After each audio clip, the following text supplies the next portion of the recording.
Welcome to Donmar TV News Channel. Samantala, kinwestiyon naman ng legal counsel ng mga petitioners na nagpapakansela sa kandidatura ni dating Senator Ferdinand Bongbong Marcos Jr. ang pagpayag ng Commission on Election sa motion for extension ng kampo ni Marcos. Sa isang panayam, sinabi ni Attorney Chodor T. na maghahain sila ng motion to reconsider posible ngayong araw laban sa naging pasya ng poll body. Labis na ikinagulat-an niya nila ang pagpayag ng COMELEC na second division sa motion for extension na hiningi ng kampo ni Marcos. Hindi anya nila maintindihan kung mayroon nga bang ibinigay na exemption ang COMELEC para sa dating senador. Dapat tanyang maipaliwanag din ng poll body kung bakit hindi nila sinunod ang kanilang sariling patakaran. Malinaw naman kasi anyang napaso na ang period na ibinigay ng poll body nang humingi ng karagdagan pang panahon ng kampo ni Marcos para makapagsumite ng kanilang sagot sa cancellation bid laban sa kandidatura nila sa pagkapangulo. Kahapon inilabas ng COMELEC ang isang dokumento na may petsang Nobyembre 10 kung saan nakasaad na mayroong justification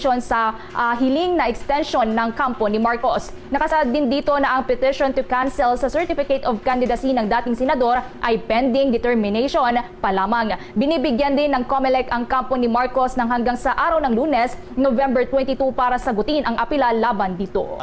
Samantala, isang Solicitor General noong martial law ang magdedepensa kay dating Senador Bongbong Marcos sa mga petisyong inihain sa COMELEC para ma-disqualify siya sa pagtakbong presidente sa desisyon 2022.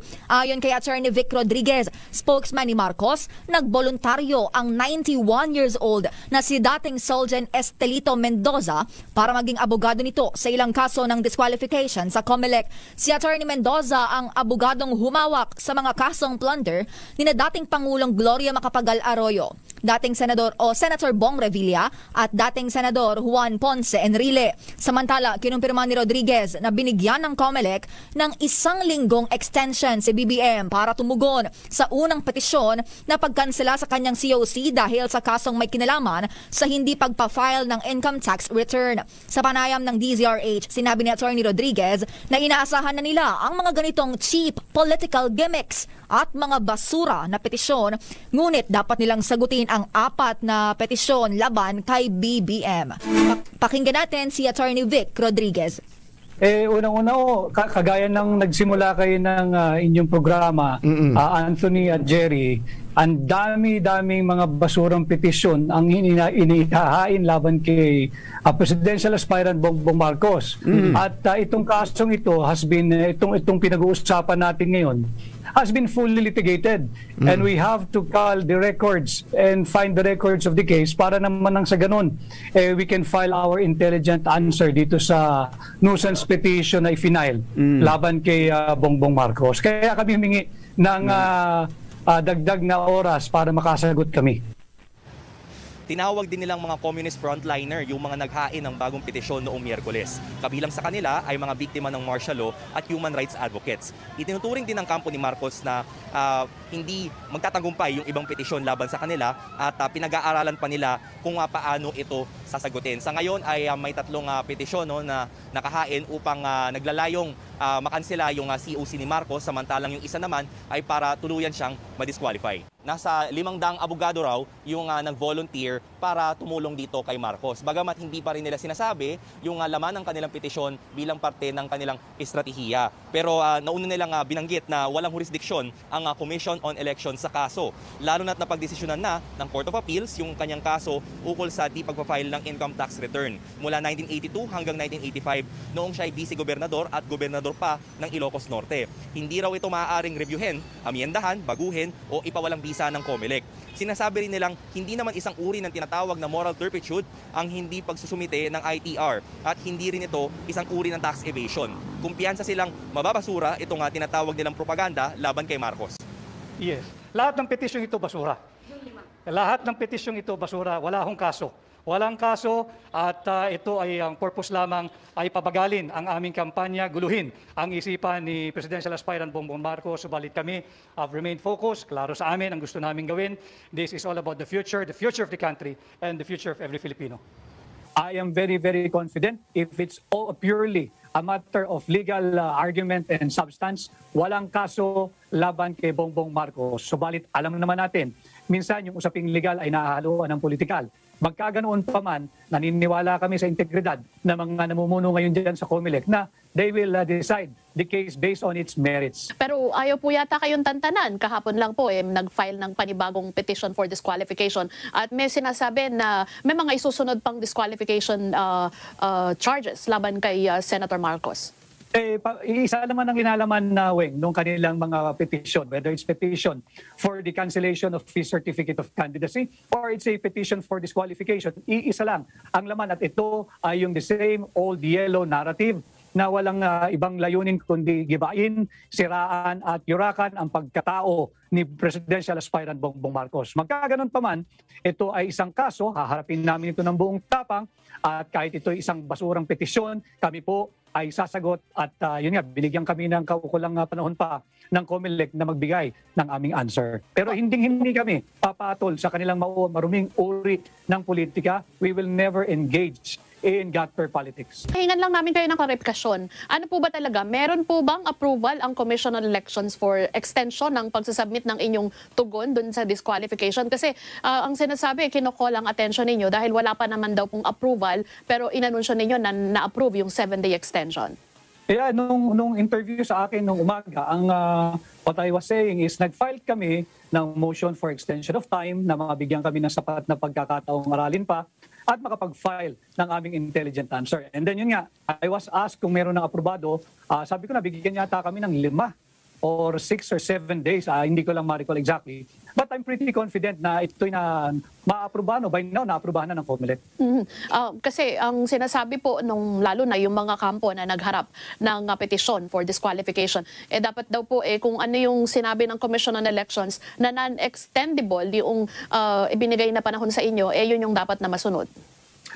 Naintindihan ko yun, pero ito'y usaping legal at hindi ito yung pwedeng ingay lang ng mga maiingay na kung ano-anong basurang petition.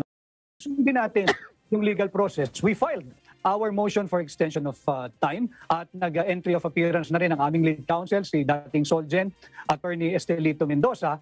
At yun nga, na-aprobahan ito ng COMELEC na binigyan kami ng extension of time na mag-file ng aming answer. Klaro naman doon yan at the records would support my statement that we were given an extension of time to file our answer. So you mentioned na si former Solgen po, Estelito Mendoza, ang magiging tagapagtanggol ni Senator Marcos dito sa issue. Yes, he is our lead counsel.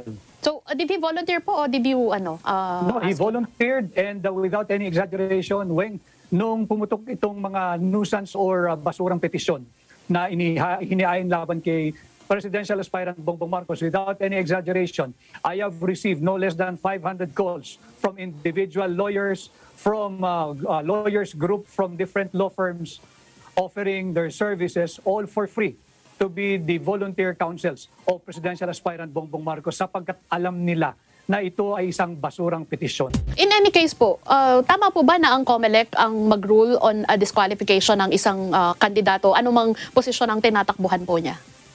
Sa COMELEC talaga ang proper venue pagka-petition for cancellation ng COC at petition for disqualification. Subalit, itong basurang petition laban kay Bongbong Marcos, essentially, ang hinihingi talaga nila ay rebisahin, baguhin, amendahan o di kaya set aside and declared null and void ang desisyon ng Court of Appeals. Wala pong jurisdiction ang Commission on Election to pass upon, more so amend, revise, modify or annul the decision of Court of Appeals. Wala pong jurisdiction ng COMELEC. Kaya lagi namin sinasabi, basura po ang kasong ito. Ang layunin lamang nito ay sirain yung aming concentration sa kampanya. Subalit magkaganoon pa man, we remain focused on what we are doing.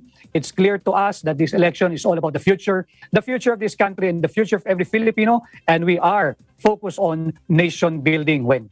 And speaking of, yun nga pong nalalapit na kampanya, nitong mga nakaraang araw officially ay inanunsyo na po ng kampo ninyo at ng kampo ni Davao City Mayor Sara Duterte yung pagsasama nila ni Senator Bongbong Marcos.